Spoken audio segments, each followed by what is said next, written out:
Kstati, yana bitta narsani aytib o'taman. Bu revmatizm belgisi tiklidan ham keladi. Yuzini anaqa qivirishi, shunga o'xshagan tikli bu revmatoid отклонение stafilokokk hisobiga ham kelishi mumkin. Revmatizm yo xronический tandilit hisobiga ham kelishi mumkin. Shu miyaga signal kelishida proseslar buzilishi degani. Diagnostikada torch infeksiyani ham, poзвоночнигini ham, miyasini ham, mikroelementizatsiyada magniy defitsitda ham keladi bu organizmda, и kalsiy defitsitda ham keladi. Chunki spina bifida shu poзвоночник bir-biridan uzoqlashib qolgani hisobiga keladi. No poзвоночник uzoqlashib qolgani sababini topish kerak. U balki kalsiy defitsitdan yoki o'sha kalsiyni yemirib tashlayotgan stafilokokk cerebristis turganda.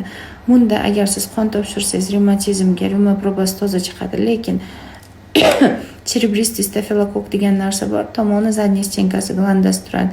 Mazok olib ekilsagina chiqadi, u skrytli formada kechadi. Tekshirtirsangiz bo'ladi, bizda keyin davolab